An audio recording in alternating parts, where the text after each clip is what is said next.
বাংলাদেশের ঋতু পরিবর্তনের সাথে সাথে বেশ কিছু সংক্রামক এবং অসংক্রামক রোগের ঝুঁকি কিন্তু অনেকটাই বেড়ে যায়। সেই সাথে বিভিন্ন ধরনের কোমরবিডিটি ডিজিজ রয়েছে, যেমন হাইপারটেনশন, ডায়াবেটিস এবং কার্ডিয়াক রোগসহ বিভিন্ন ধরনের সমস্যাগুলো কিন্তু বর্তমানে আমরা বলতে পারি যে বড় ধরনের জনস্বাস্থ্য সমস্যায় পরিণত হয়েছে।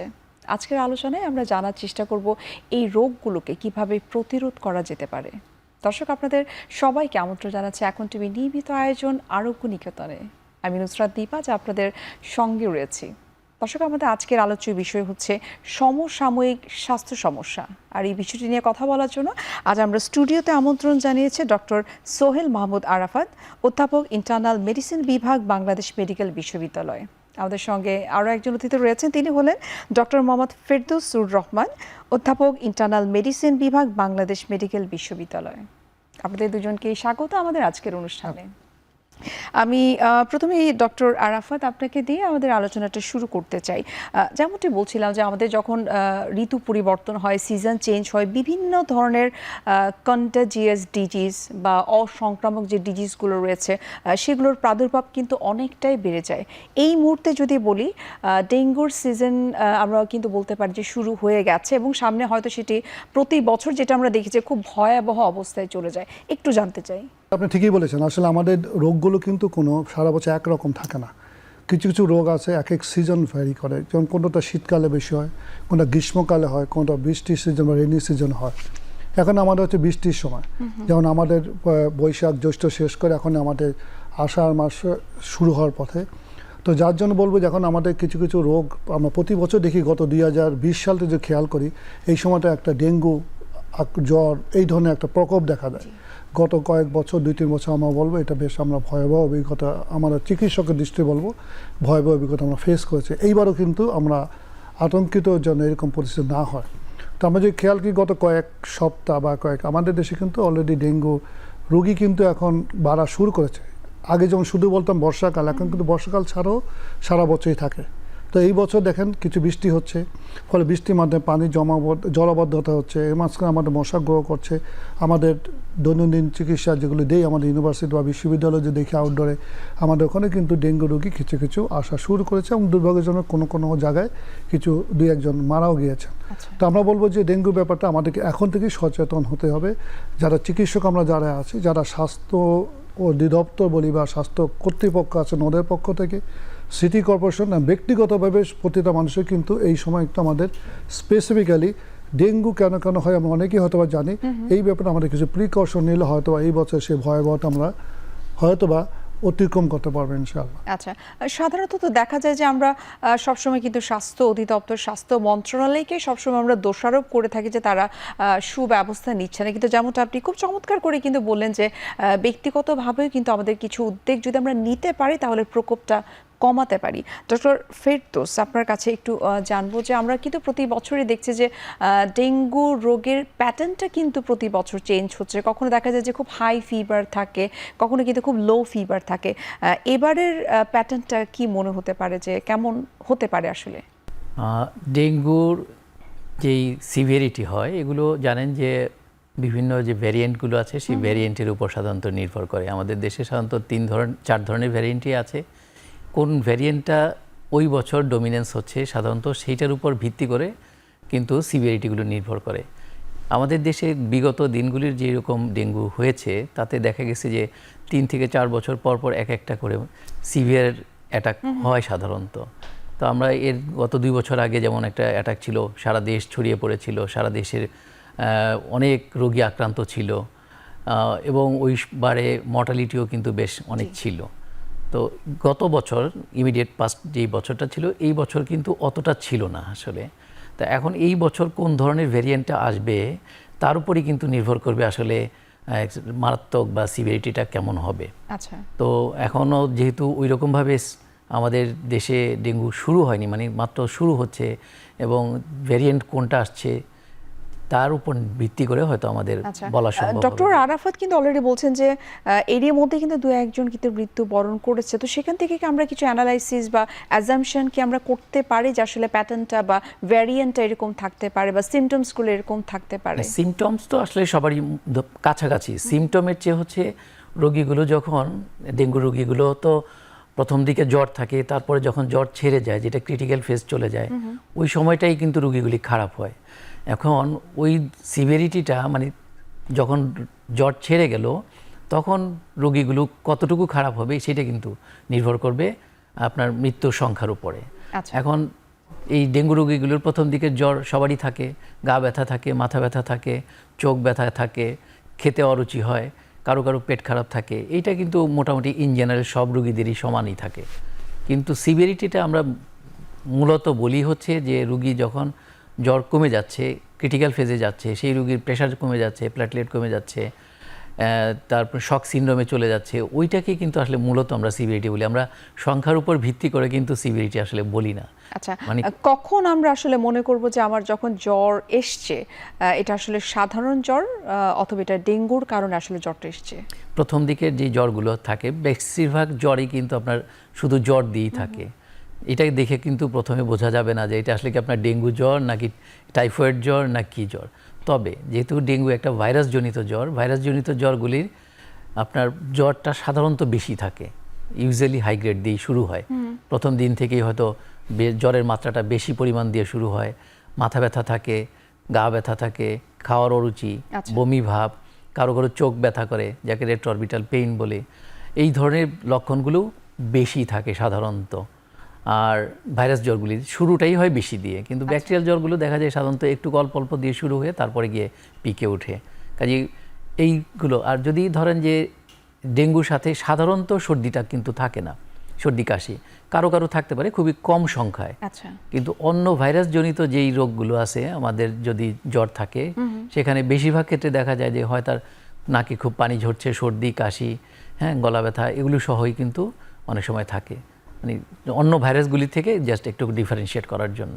আচ্ছা, ডক্টর আরাফাত, আপনার কাছে একটু জানবো যে ডেঙ্গু যখন হয় আমরা বিভিন্ন টেস্টের মাধ্যমে যখন জানতে পারি যে ডেঙ্গু হয়েছে, আমরা কিন্তু যে প্লাটিলেটস কাউন্টটা নিয়েই কিন্তু খুব বেশি কনসার্ন থাকে, কিন্তু গত 2-1 বছর যাবৎ কিন্তু প্লাটিলেটের সঙ্গে কিন্তু হেমাটোক্রিটকেও কিন্তু কাউন্ট করা হচ্ছে, এটা সম্পর্কে একটু জানবো। ধন্যবাদ আপনাকে। এর আগে যে কোশ্চেনে যে ছিল যে ডেঙ্গু জ্বর অন্য জ্বর কীভাবে বুঝবো, হ্যাঁ হ্যাঁ, আসলে ডেঙ্গু জ্বরের প্রথম হচ্ছে সিজন ইম্পর্টেন্ট। এই সময় আমাদের যখন রেনি সিজন এই হবে তখন ধরে নিতে হবে আমাদের ডেঙ্গু হওয়ার সম্ভাবনা অনেক বেশি প্রথমে। কিন্তু তার সাথে যে কিছু কিছু সাইন বলি, লোকাল সাইন বলি, যেমন কারো গলা ব্যথা, কারো পেশাবে জ্বালা পড়া, কারো কাশি আছে, তাহলে বুঝতে হবে ডেঙ্গু হওয়ার সম্ভাবনা এই ক্ষেত্রে কম।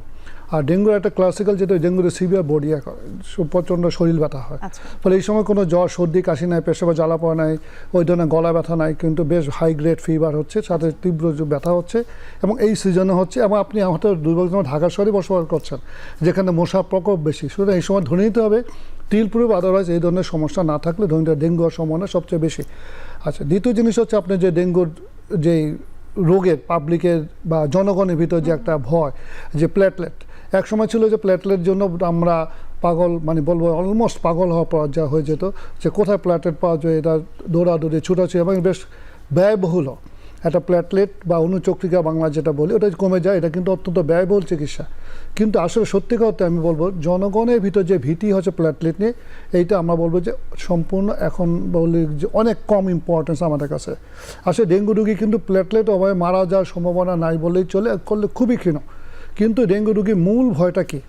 মূল ভয় হচ্ছে ডেঙ্গু রোগীর প্রেশার। আমাদের শরীরে রক্ত চলাচল যেটা চলে, ফলে আমাদের প্রেশারটা ফল করে যায়। প্রেশার যদি ফল করে যায় দেখা যায় আমাদের তীব্র মানে শক বা শক বলি, যেটা আমাদের ডক্টর ফেরদৌস স্যার বললেন যে শকে চলে যায়। শক মানে হচ্ছে রুগীর রক্তচাপটা নির্ণয় করা যায় না, ওটা রক্তচাপ যা থাকে 120/80 কমে কমে হয়তো বা 60/50 বা 60/30 আরও নিচে নেমে গেল, এটা কিন্তু আমাদের একটা ভয়াবহ। এখন এটা হলো প্রেশার মেপে দেখবো। আর আপনি টেস্টের কথা যেটা বললেন, যদি আমরা 2টা টেস্ট করি ডেঙ্গু রোগের ভয়াবহতা বোঝার জন্য, তাহলে যদি প্লেটলেট আর হিমাটোক্রিট বলি, হিমাটোক্রিট কিছু না, হিমাটোক্রিট হচ্ছে রক্তের ঘনত্বটা কেমন, রক্ত পরিমাণের সাথে হিমোগ্লোবিনের সাথে রক্তের পানির যে একটা সম্পর্ক আছে, এই সম্পর্কটা কেমন। যদি হিমাটোক্রিট অনেক বেশি বেড়ে যায়, এটা কিন্তু আমাদের জন্য শঙ্কার বিষয়। কারণ হিমাটোক্রিট বলছে রক্তের পরিমাণের চাইতে পানির পরিমাণ যদি কমে যায় শরীরের ভিতর, তাই এই রোগী কিন্তু শক বা যেটা বললাম ভয়াবহ ডেঙ্গুর দিকে চলে যেতে পারে। আর প্লেটলেট যদি আমরা বলি যে প্লেটলেট যদি 5000ও নেমে যায়, এ তো আতঙ্কিত হওয়ার কোনো কারণ নাই। কারণ প্লেটলেটটা আমাদের যেটা হয় ব্লিডিং। প্লেটলেট মূল ভয় কী? প্লেটলেট কমে ব্লিডিং হতে পারে, বা সামান্য শরীরে একটু লাল লাল স্পট, এটা কিন্তু আমরা ভয় পাই না। আমরা ভয় পাই যদি ব্রেনের ভিতরে রক্তক্ষরণ হয়, অর্থাৎ খাদ্যনালী থেকে যদি প্রচণ্ড রক্তক্ষরণ হয়, তাহলে কিন্তু আমাদের হয়তো বা কেয়ারফুল থাকতে হবে। কিন্তু আমরা বলবো সাধারণের জন্য আপনারা প্লেটলেট নিয়ে বেশি উদ্বিগ্ন বা বেশি টেনশন করার এই কোনো যে কারণ মানুষের নাই। মধ্যে একটা ভীতি কাজ করে যে প্লেটলেটসের 20,000 এর নিচে কমে গেলেই কিন্তু তারা একটু ভীতু সদস্য হয়ে যায়। সেটা আমি বলবো আসলে আমাদের প্রথমে একটা হাইপ ছিল, বা একটা আমাদের মিডিয়া বলেন বা যেখানেই বলেন সবগুলো মিলে সবাই প্লেটলেট নিয়ে সবাই তখন কনসার্ন ছিল, মনে করতো যে এটাই মনে হয় ডেঙ্গুর সবচেয়ে বড় কমপ্লিকেশন। আসলে ডেঙ্গুতে প্লেটলেট অভাবে মারা যায়। আমরা তো চিকিৎসক, আমরা ধরেন ইউনিভার্সিটি চাকরি করি, আমাদের ডেঙ্গু ইউনিট থাকে এই সিজনে। সো আমাদের কিন্তু দেখি যে প্লেটলেট কিন্তু আসলে বড় ভয়ের কারণ নয়। প্লেটলেট আপনি 5-10 হলে আতঙ্কিত হবেন না। আমাদের আতঙ্কিত বা কেয়ারফুল হতে হবে কখন, প্রেশারটা মেনটেন করে কিনা, তার ইউরিন বা প্রস্রাবের পরিমাণটা কমে যাচ্ছে কিনা, দাঁড়ালে মাথা চক্কর মারছে কিনা, পড়ে যাচ্ছে কিনা, অথবা আমরা ডাক্তার হিসেবে আমরা দেখবো হিমাটোক্রিট হিসাবে যেটা বেড়ে যাচ্ছে অথবা কমে যাচ্ছে কিনা, দুইটাই হতে পারে কিন্তু। মানে এই টেস্টটা খুব বেড়ে যায় অথবা খুব কমে যায়, দুইটাই আমাদের জন্য কেয়ারফুল। বাট প্লেটলেটের এখানে ভূমিকা খুবই নগণ্য। আচ্ছা, ডক্টর ফেরদৌস কিন্তু বলছিলেন যে এখন আসলে যদি জ্বর হয় সেটিকে ধরেই নিতে হবে যে সেটা হয়তো ডেঙ্গু হতে পারে। এক্ষেত্রে প্রথম দিনের জ্বর যখন দেখা দিবে তখনই কি আসলে ডেঙ্গু টেস্ট করা উচিত? আচ্ছা, আপনি ঠিক বলেছেন। প্রথম আমরা যদি গত বছর আমাদের বাংলাদেশে যে পরিমাণ ডেঙ্গু রোগী মারা গিয়েছিলেন, আমরা কিন্তু একটা ডিজি হেলথ সার্ভিস বাংলাদেশের স্বাস্থ্য অধিদপ্তরের ডেঙ্গুর সাথে আমি সংশ্লিষ্ট ছিলাম। আমরা কিন্তু ডেঙ্গু ডেট নিয়ে একটা রিভিউ হয়েছিল যে আসলে ডেঙ্গু রোগী মারা যাচ্ছে কেন। ডেঙ্গু রোগী মারা যাচ্ছে কেন, বেশিরভাগ দেখা গেছে যারা হসপিটালে ডেঙ্গু জ্বর আক্রান্ত হওয়ার অনেক কমপ্লিকেশন অবস্থা নিয়ে হসপিটাল বেশিরভাগ আসে, যেটা আগে একটু মেডিকেল অ্যাটেনশন সিক করা দরকার ছিল অথবা চিকিৎসকের পরামর্শ নেওয়া দরকার ছিল। যে কারণ কারণেই হোক ওনার হয়তো প্রথমে এটা খুব বেশি গুরুত্ব দেন নাই অথবা সাধারণ জ্বর মনে করেছেন। ফলে এই ধরনের রুগীরা কিন্তু দেরিতে কমপ্লিকেশন যেমন শক চলে গেল বা অন্য কোনো কারণে তখন তারপরে আসেন। এটাই কিন্তু আসলে আমাদের ব্যবস্থাপনা, ঘরে বসে যারা ট্রিটমেন্ট, হ্যাঁ রাইট, যারা চিকিৎসকের পরামর্শ অথবা হসপিটাল আউটডোর গিয়ে অ্যাটলিস্ট ওনারা পরামর্শ নিতে পারেন। তো আমরা বলবো যে এখনকার যারা জ্বর হবে তাদের খেয়াল রাখতে ডেঙ্গু, যেটা বললাম যে ডেঙ্গু জ্বরের ক্লাসিক্যাল সিমটম হচ্ছে হাই গ্রেড ফিভার, উচ্চ তাপমাত্রা হয় অনেক ক্ষেত্রেই, শরীরে তীব্র ব্যথা যেমন ব্যাক পেইন, বিশেষ করে মাসল পেইন হয় খুব বেশি, চোখের পিছনে ব্যথা হয় খুব বেশি। এই 2-3টা ডেঙ্গু ক্লাসিক্যাল সিমটম, যদিও মাঝে মাঝে চেঞ্জ হয়, আপনি যেটা বললেন যে চেঞ্জ হচ্ছে, এটাই কিন্তু ক্লাসিক্যাল। ফলে এই ধরনের রুগীরা কিন্তু পরামর্শ নিতে হবে। আর টেস্ট কী করবেন সেটা আমি বলে দিই যে প্রথমত আমার ডেঙ্গু 3 ধরনের টেস্ট করা যেতে হয়। ডেঙ্গু ডিএনএ বা ডেঙ্গু ভাইরাস টেস্ট সরাসরি করা, আইসোলেশন বলি আমরা। ডেঙ্গুর NS1 অ্যান্টিজেন করা যায় আর একটা অ্যান্টিবডি করা যায়। আচ্ছা, NS1 অ্যান্টিজেন যেটা বলি আমরা কিন্তু প্রথম দিন ও দ্বিতীয় দিন আমরা করে ফেলতে পারি। প্রথম 3-4 দিনের ভিতরে কিন্তু NS1 পজিটিভ হয়ে যাবে, অর্থাৎ জ্বরের 1-2 দিন উইদিন ফার্স্ট ডেটে পজিটিভ হয়ে যায়। অ্যান্টিজেন মানে হচ্ছে ভাইরাস থেকে সরাসরি উপস্থিত থাকলে যে জিনিসটা রক্তে আসে ওটা বলি অ্যান্টিজেন। তো ফলে যখন ভাইরাস শরীরে ঢুকবে তখন জ্বর চলে আসবে, তখন থেকে পজিটিভ হয়ে যাবে। আচ্ছা, আর অ্যান্টিবডি বলে আমাদের জনগণের একটা ভীতি আছে যে অ্যান্টিবডি টেস্ট কখন করে, প্রথম দিনে গিয়ে ওনারা NS1 করেন একটা টেস্ট, অ্যান্টিবডি বলি যেই বললাম ওই টেস্টটা করেন। অ্যান্টিবডি প্রথম 4 দিনের ভিতরে কিন্তু পজিটিভ হবে না। আচ্ছা, আপনি যদি কনফার্ম ডেঙ্গু হয়ে থাকে প্রথম 4 দিনে এই টেস্টটা পজিটিভ হবে না। এটা কেন বললাম, আপনি গিয়ে টেস্ট করলেন, করে দেখলেন অ্যান্টিবডি নেগেটিভ, আপনি বেশ শান্তিতে রইলেন যে আমার তো ডেঙ্গু না, আমি ফ্রি হয়ে গেলাম। আসলে এটা কিন্তু ঠিক না। ওই 4 দিনের ভিতরে কিন্তু এই টেস্ট নেগেটিভই হওয়ার কথা, মানে টেস্ট করলেও আসবে না। যদি NS1 করেন তাহলে শুধু পজিটিভ আসবে। আর 4 দিনের পরে আমরা কিন্তু NS1 এর পাশাপাশি অ্যান্টিবডি যেটা বলি। এই টেস্ট করার ক্ষেত্রে মনে হয় মানুষের মধ্যে অনেকটা কনফিউশন কাজ করে থাকে। সবাই কিন্তু NS1 এবং অ্যান্টিবডি দুটো টেস্টেই কিন্তু একই সাথে করে ফেলে। এই বিষয়টাই আরেকটু বিস্তারিত জানবো, আসলে যেটা আপনি বলছিলেন যে 4 দিন পরে আসলে করা উচিত এবং আর কি কি আসলে প্রোটোকল রয়েছে টেস্ট করার ক্ষেত্রে, সেই বিষয়গুলো একটু বিস্তারিত জানবো। একটা বিরতির সময় হয়ে গেছে, আমরা বিরতি নিচ্ছি।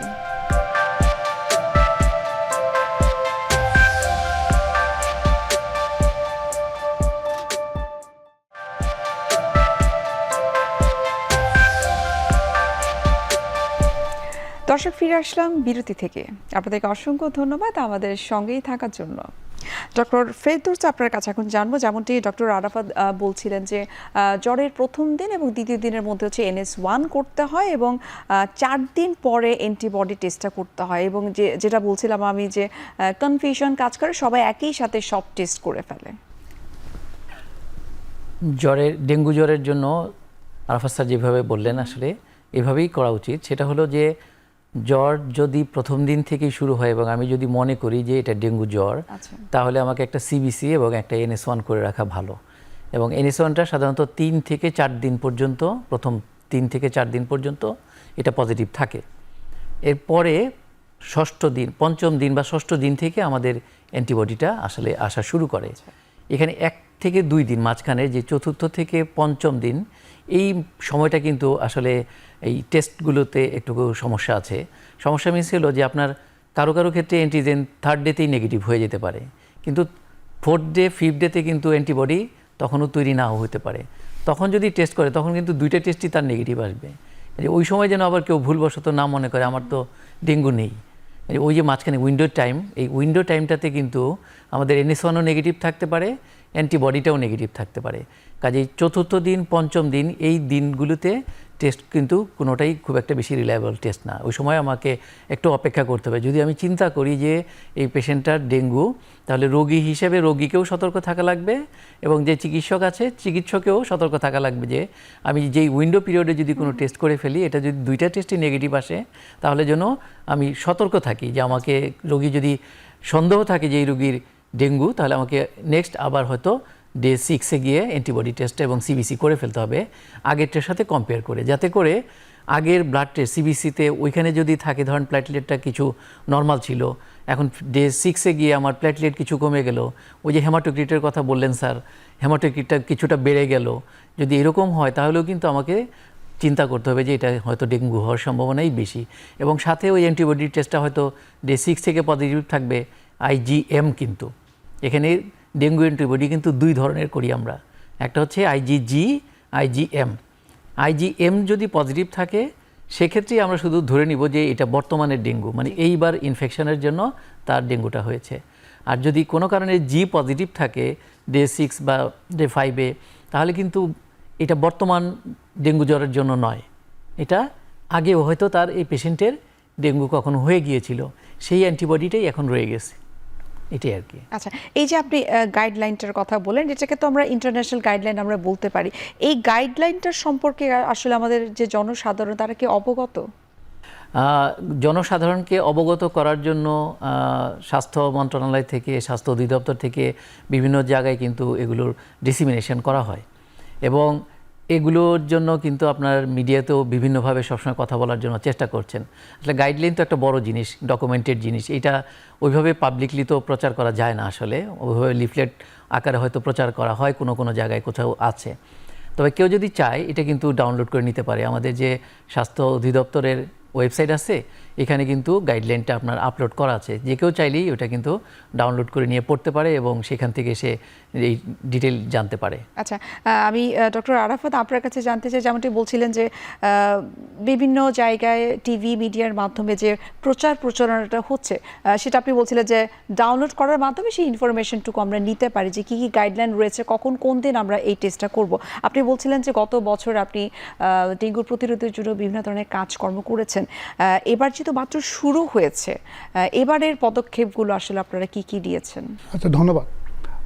প্রথমে বলি গাইডলাইন ব্যাপারটা। গাইডলাইন আসলে নট পাবলিকের জন্য বা জনগণের জন্য গাইডলাইন না, গাইডলাইন হচ্ছে চিকিৎসকদের জন্য। চিকিৎসকরা কীভাবে চিকিৎসা দেবেন, কখন কোন পরীক্ষা করবেন, আসলে চিকিৎসা। আর টেস্টের ব্যাপারটা জনগণের হাতে আসলে ছেড়ে দেওয়া না দেওয়াই ভালো, কারণ জনগণ নিজে ডিসিশন নেন, তাহলে দেখা যায় অনেক সময় অযথা কিছু টেস্ট হবে, কিছু টাকা পয়সা ওনারা খরচ হবে, যেটা কোনো আউটপুট নাই। এই প্রশ্নটা আসলে এই জন্য আসে, অনেকেই কিন্তু আসলে ডাক্তারের পরামর্শ নিতে চায় না, নিজেরাই আসলে টেস্ট করে থাকে। রাইট, সেটা বলে এইটা ডিসকারেজ করি কেন, ওনার আতঙ্কিত হয়ে যাবেন। যেটা প্রফেসর ফেরদৌস স্যার বললেন যে অ্যান্টিবডি কিন্তু 2টা, যেটা উনি বলেছেন খুব সুন্দর করে, IgM আর একটা IgG। এটা মেডিকেল টার্ম, আমি জানি যে জনগণের জন্য এটা বোঝা একটু কঠিন। এই জন্য বলছি যে যখন কালকে যেমন একটা ঘটনা হয়েছে, আমাদের প্রতিষ্ঠানে একজন পেশেন্ট নোয়াখালী থেকে আসছেন, ওনার ডেঙ্গু IgG পজিটিভ, IgG, আবার বলছি IgG। এই টেস্টটা যে পজিটিভ হয়, এটা মিন করে না যে আপনি এবার এই জ্বরটা ডেঙ্গুর জন্য হয়েছে। আপনি যদি গত কয়েক বছর যদি আপনার ডেঙ্গু হয়ে থাকে, এটা কিন্তু পরের বার এটা পজিটিভ রয়ে যাবে। ওনার কিন্তু IgM নেগেটিভ, NSO নেগেটিভ, কিন্তু IgGটা পজিটিভ, উনি কিন্তু আতঙ্কিত হয়ে ঢাকা চলে আসছেন। এইটা হলো বললাম যে ভয়ের ব্যাপার রুগীদের পক্ষ থেকে। সেই জন্য রুগীরা যদি কোনো চিকিৎসকের গাইডলাইনে যদি যান, এটা আমাদের প্রত্যন্ত অঞ্চলে কিন্তু চিকিৎসক আছেন, যে কোনো জায়গায় ওনার পরামর্শ দিতে পারবেন, তাহলে কিন্তু টেস্টটা মোর অ্যাপ্লিকেবল, মোর রিলায়েবল হবে কোনটা করা উচিত। সেজন্য আমি রিকোয়েস্ট করব এই ধরনের পরিস্থিতি নিজে ডিসিশন না নিয়ে করাই ভালো, এবং পজিটিভ হয়ে আতঙ্কিত না হয়ে পরামর্শ নেবেন। এটা হলো একটা জিনিস। 2 নম্বর, তাহলে জনগণের জন্য কোনটা সতর্কতা দরকার?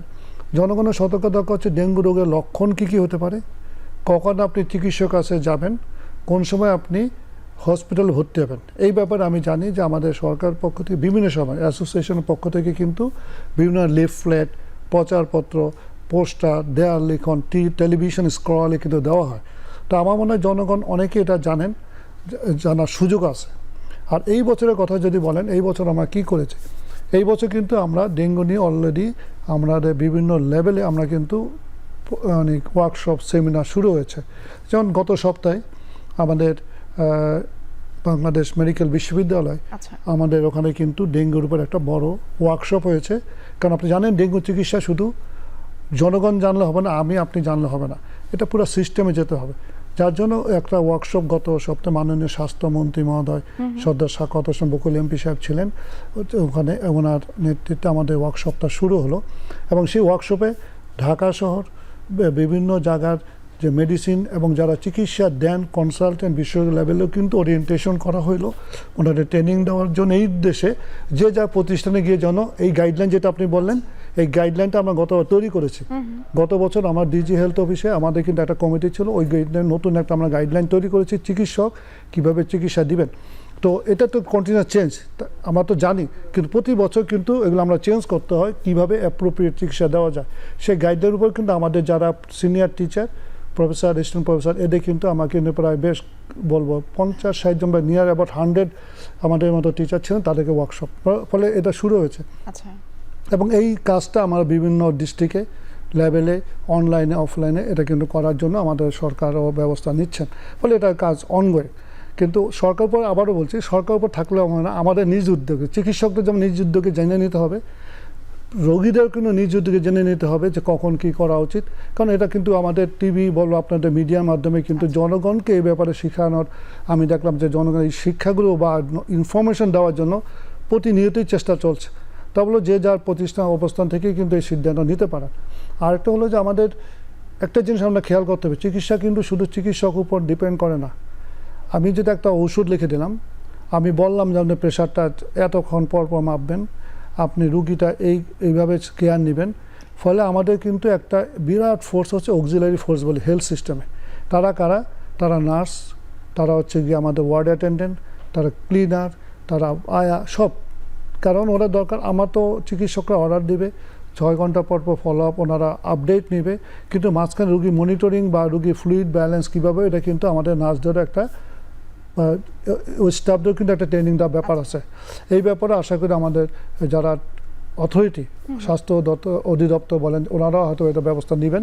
কারণ ওনাদের যদি অ্যাপ্রোপ্রিয়েট ট্রেনিং না দেয়, আমি যতই জানি, রুগী যতই জানুক, মাঝখানে কিন্তু ব্রিজিং দ্য গ্যাপ হবে না। তো এই জন্য ব্রিজিং গ্যাপ ওনাদের কিন্তু প্রতিটা হেলথকেয়ার প্রোভাইডারকে আসলে জানতে হবে। It is a total system, it is not person 1, person 2, not that.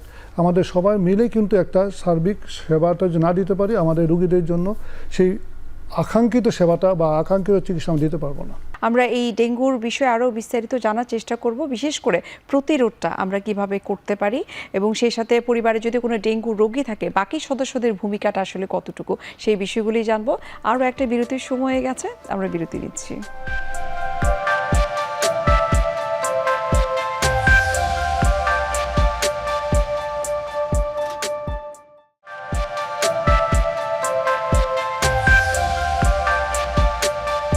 ফিরে আসলাম বিরতি থেকে।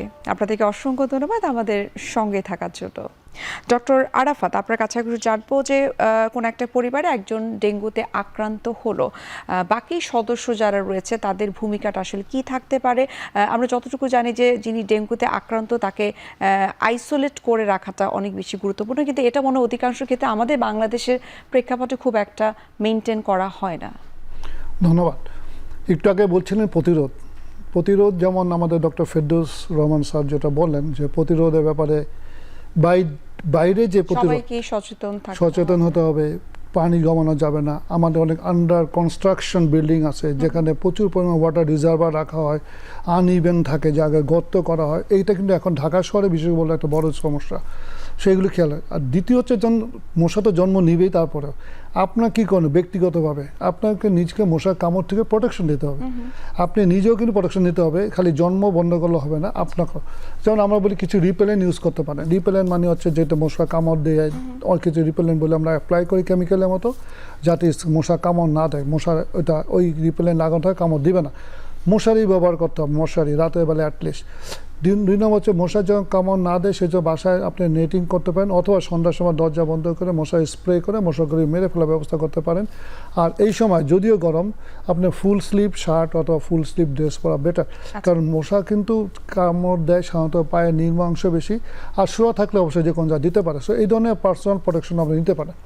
আচ্ছা, এখন বললেন যে মশার উৎপাদন বন্ধ করলাম, তাও উৎপাদন হবে। মশার কামড় প্রিভেন্ট করলাম, তাও যদি কামড় দিয়েই দেয়, ডেঙ্গু রোগী হয়ে যায় দুর্ভাগ্যজনক আপনার ফ্যামিলি, আপনি কী করেন? প্রথম হচ্ছে রুগীর যত্ন নিতে হবে। ডেঙ্গু রোগীর চিকিৎসা কিন্তু ভেরি সিম্পল।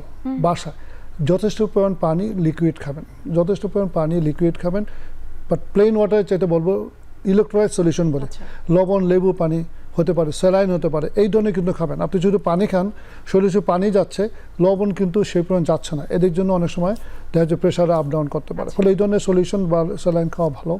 দুই নম্বর, জ্বর আসলে স্পঞ্জ করে দেবেন, প্যারাসিটামল খাবেন। এই সিম্পল তিনটা চিকিৎসা, রেস্ট, এই চারটাই যথেষ্ট ডেঙ্গু রোগীর প্রাথমিক চিকিৎসা। খেয়াল রাখতে হবে ডেঙ্গু রোগীর ফ্যামিলি মেম্বারদের যে কোনো ধরনের জটিলতা হচ্ছে কিনা। কী কী জটিলতা হতে পারে? তীব্র বমি হচ্ছে, তীব্র মাথা ব্যথা হচ্ছে, পেট ফুলে যাচ্ছে, তীব্র পেটে ব্যথা শুরু হয়ে গেলো, শ্বাসকষ্ট শুরু হলো, অথবা উনি বসা থেকে উঠে দাঁড়ানোর পরে মাথা চক্কর হয়ে পড়ে যাচ্ছে, তার মানে ইনডাইরেক্ট ইন্ডিকেট করে ওনার প্রেশারটা কমে যাচ্ছে। তো এই ধরনের কোনো সিমটম হলে অবশ্যই আপনি কোনো দেরি না করে আপনি হসপিটালে নিতে হবে, কারণ আপনি it's better to go earlier then letter. কারণ আপনি যখন প্রথম অবস্থায় যাবেন শুধু স্যালাইন দিলে রুগী কিন্তু অনেক ভালো হয়ে যাবে, কিন্তু যত দেরি করবেন, যখন আমাদের শরীরের অর্গানগুলো ফেল করবে, তখন কিন্তু আইসিইউ পর্যন্ত আপনার রান করা লাগতে পারে। সো এই ধরনের ফ্যামিলি মেম্বারদের খেয়াল রাখতে হবে এগুলো হচ্ছে কিনা। এটা গেল রুগীর কেয়ার। আর আপনার যারা আনইনফেক্টেড বা যাদের ডেঙ্গু হয় না, তাদের কী করবেন?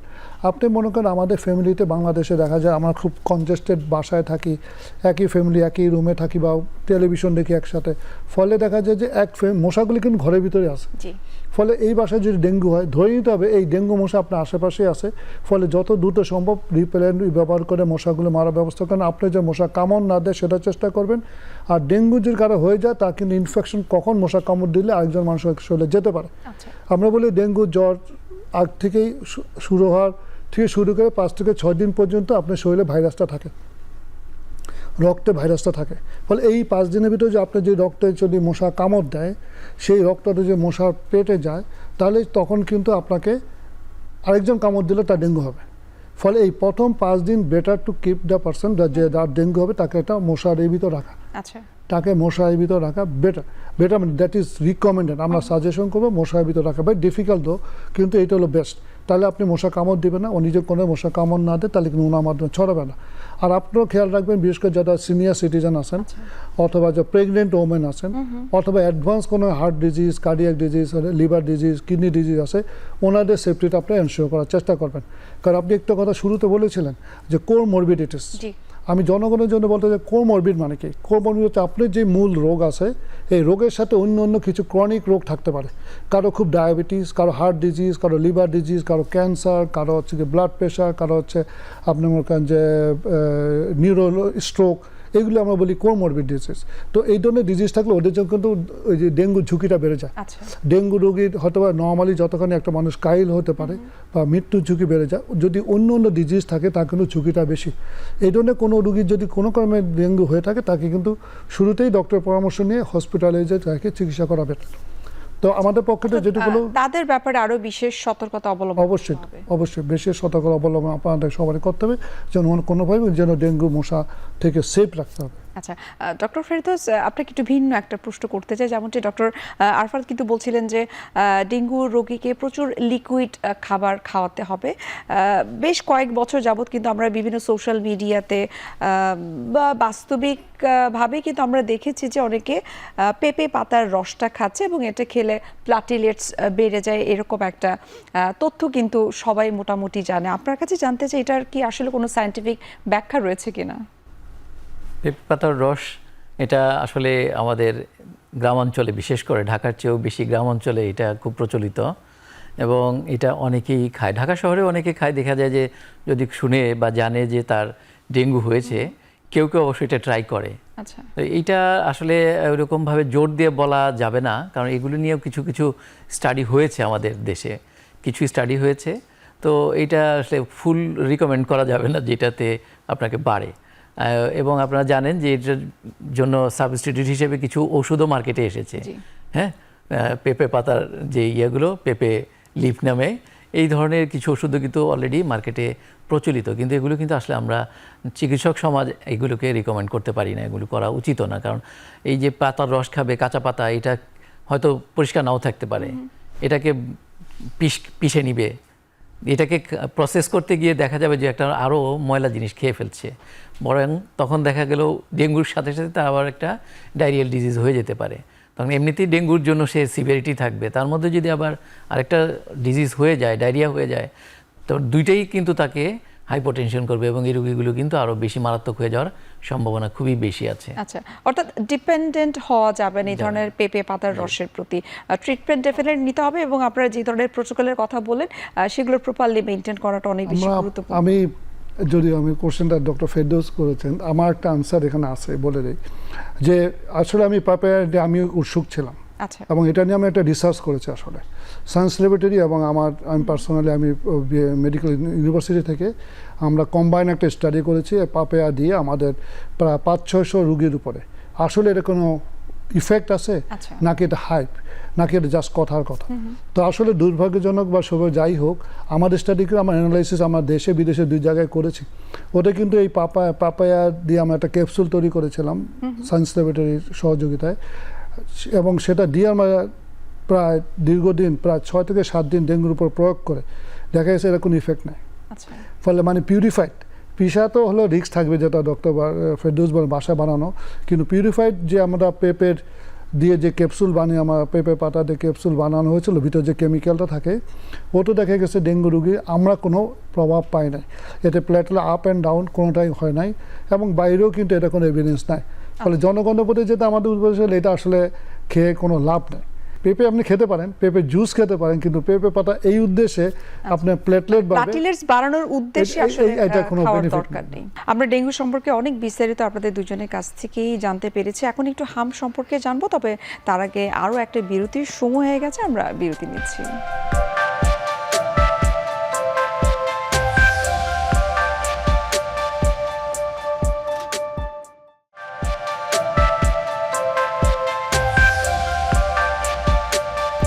দর্শক, ফিরে আসলাম বিরতি থেকে।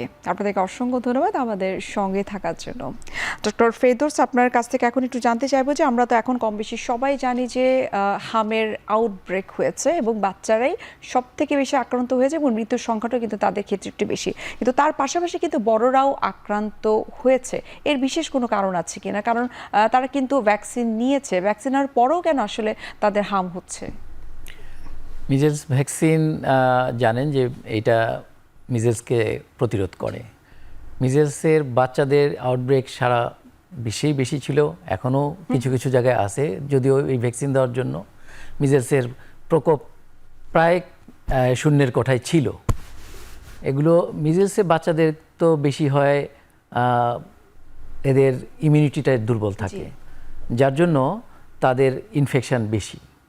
এবং যেহেতু তাদের অনেকের ভ্যাকসিনটা কিন্তু প্রপারলি হয়নি, আপনারা জানেন যে গত 1-1.5 বছরের একটুকু ভ্যাকসিনের প্রবলেম ছিল, এর জন্য কিন্তু অনেকের ভ্যাকসিন থেকে আসলে দূরে ছিল, যার জন্য এই যে ভ্যাকসিনেশন না থাকার জন্য মাঝখানে একটা গ্যাপ পিরিয়ড ছিল। এই গ্যাপ পিরিয়ডের মধ্যে কিছু কিছু মিজেলস যেহেতু আগে থেকেই আমাদের সোসাইটিতে আছে, সেগুলো ওই আউটব্রেকটা কিন্তু বাড়িয়ে দিয়েছে। আচ্ছা, এক আর বড়দের ইনফেকশন এটা ইউজুয়ালি কম করে, কিন্তু এইবার কিন্তু আমরা বেশ ভালো পরিমাণেই অ্যাডাল্টদের ইনফেকশন পাচ্ছি। ইভেন আমরা কিছু চিকিৎসকের মধ্যেও অলরেডি মিজেলস আক্রান্ত রোগী পেয়ে গেছি এরই মধ্যে।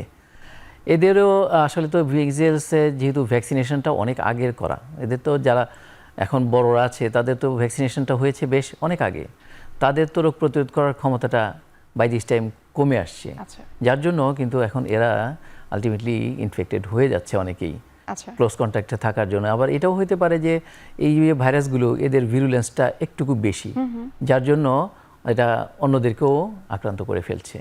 আচ্ছা ডক্টর আরাফাত, আপনার কাছে একই বিষয়টা জানতে চাইবো যে এই যে বড়রা আক্রান্ত হচ্ছে এবং বাচ্চাদের ক্ষেত্রে বলা হচ্ছে যে টিকার কাভারেজটা প্রপারলি হয়নি, সেই সাথে অপুষ্টিতে তারা ভুগছিল। বড়দের ক্ষেত্রেও কি আমরা একই জিনিসটা বলতে পারি যে অপুষ্টি এবং টিকার কোনো হয়তো গ্যাপ ছিল, টিকা তিনি হয়তো কখনো দেননি?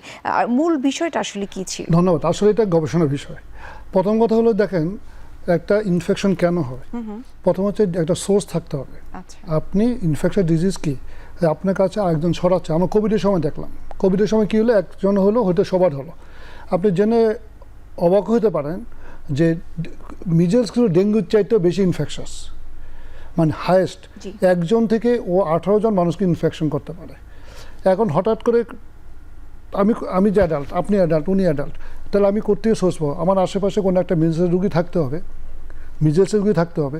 এখন এইবার গত 2-3 বছরে যদি আপনি দেখেন যে আমাদের দেশে চাইল্ড ভ্যাকসিনেশন সামহাউ ওয়াজ ইন্টারফেয়ার্ড বা ডিস্টার্ব ছিল। ফলে দেখা যাচ্ছে কাভারেজটা কিন্তু আপনি আগে যা ছিল প্রায় 90 কাছাকাছি, ওটা কিন্তু 80 কাছে নেমে আসে, এবং 2 থেকে 3 কোটি বাচ্চা আনকভার ছিল জি। গত 1-2 বছরে। ফলে ওদের ভিতরে ইনফেকশন হলো, তাদের জন্য গার্ডিয়ান যারা আছে তো ওরা কিন্তু এক্সপোজ হয়ে গেল।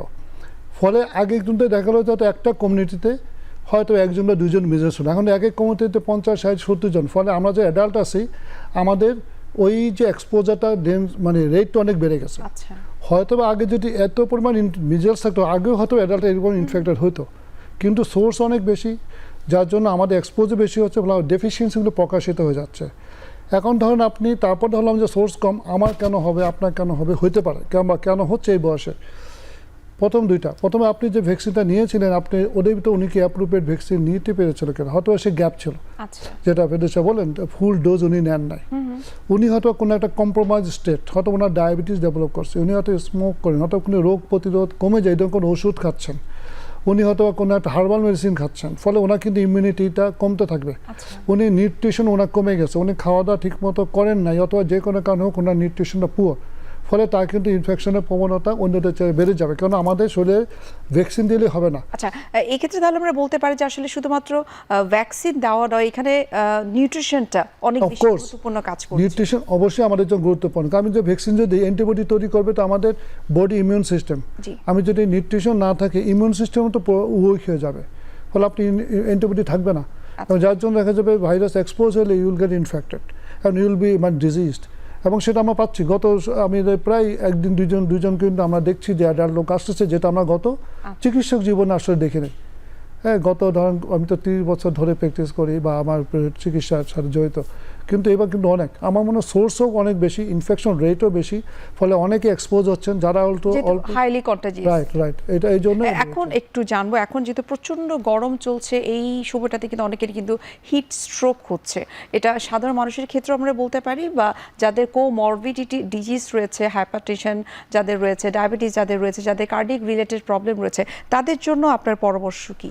প্রথম হচ্ছে হিট স্ট্রোক, আসলে একটা ব্যাপারটা হিট স্ট্রোক একটা কমন টার্ম, কিন্তু আসলে হিট বা তাপমাত্রার জন্য উচ্চ তাপমাত্রা আমাদের কিছু ক্ষতি হয়, শরীরে পানি কমে যায়, শরীরে তাপমাত্রা বেড়ে যায়, কারো অজ্ঞান হয়ে যেতে পারে, খিচুনি হয়ে যেতে পারে, এরকম মতো মারাত্মক হতে পারে। তো এই ধরনের কোনো রুগী যদি হয়, দেখেন রাস্তাঘাটে হঠাৎ অজ্ঞান হয়ে যাচ্ছে, গরম অতিরিক্ত টেম্পারেচার, আমরা বলি যে প্রথমে কাজ হলো আপনাকে প্রিভেন্ট করবেন কি আপনি যত সম্ভব রোদে এক্সপোজ কম হবেন। আপনি সকাল 9টা থেকে বিকাল 4টা পর্যন্ত আমি বলবো যে আপনারা মিনিমাম পসিবল, যাদের হবে সেটা ভিন্ন কথা, কিন্তু গেলেও আপনি প্রোটেকশন নেবেন, একটা ছাতা ব্যবহার করতে পারেন, আপনি যেমন কাভার এলাকায় ফলো করতে পারেন, ফলে ওপেন স্পেস আপনি কম থাকবেন, বিশেষ করে যারা ঝুঁকিপূর্ণ, সাথে পানি ক্যারি করা বেটার, অথবা সুযোগ পেলে আপনি লিকুইডটা খাবেন, শুধু প্লেন লিকুইড না পারলে আগের মতো স্যালাইন টাইপের যে কিছু খেতে পারেন, এটা আরও ভালো। ফলে যথেষ্ট পানি খেতে হবে, গরম এবং আবহাওয়া সেই পানিটা ডেফিনেটলি মিনারেলস সমৃদ্ধ। হলে বেটার। আচ্ছা, ইলেকট্রোলাইট সলিউশন সেটা মিনারেল সম্পূর্ণ, অত লবণ মিশিয়ে নিতে পারেন একটু, ওটা আপনি খেতে পারেন। 2 নম্বর হচ্ছে আপনি ছায়া বা যেরকম প্রোটেকশনটা নেবেন। থার্ড হচ্ছে কি আপনার ওই ধরনের কোনো যদি হয় বেশি, যেমন কারো দেখেন ঝিমুনি হচ্ছে, মাথা চক্কর মারছে অথবা খিচিনি হচ্ছে, তারা যেন রেস্টে চলে যাবেন। এবং প্রথম বলি যে বেশি তাপমাত্রা হয়ে গেলে কিন্তু তার উচিত হলো গিয়ে শেডে নিয়ে যাওয়া, তাকে ঠান্ডা পানি দিয়ে স্পঞ্জ করা, এবং হচ্ছে কি আপনাকে অথবা পানি স্প্রিঙ্কেল বলে মানে পানি ছিটা দেওয়া, আর হচ্ছে কি আপনাকে যে এডুকেট লিকুইড খাওয়ানো, এটা করা। আর এর পরবর্তী অনেক জটিল পরিস্থিতি হতে পারে, সেটা হসপিটালে নিয়ে যেতে হবে।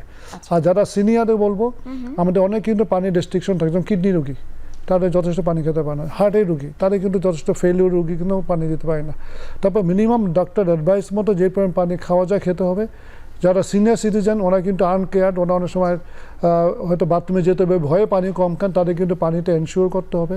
কারণ এই পানি শূন্যতা থেকে কিন্তু আমরা খুব বেশি গুরুত্ব দিই না, কিন্তু পানি শূন্যতা এটা মারাত্মক রোগ আমি বলবো। কারণ পানি শূন্যতার সাথে অর্থাৎ অনেক আমরা বলতে পারি আপনি প্রাথমিক অবস্থায় যেই প্রোটোকলগুলোর কথা বললেন সেগুলো অবশ্যই মেনটেন করতে হবে, এবং বেশি সিভিয়ার কন্ডিশনে যদি চলে যায় সেক্ষেত্রে অবশ্যই হসপিটালে নিতে হবে। আমরা অনুষ্ঠানের একেবারেই শেষ পর্যায়ে চলে এসেছি। অসংখ্য ধন্যবাদ মিজেলস নিয়ে এবং ডেঙ্গু নিয়ে এবং সেই সাথে কোমরবিডিটি যত ধরনের ডিজিজ রয়েছে সে সম্পর্কে সঠিক কিছু তথ্য আমাদেরকে দেওয়ার জন্য ধন্যবাদ। ধন্যবাদ আপনাকে।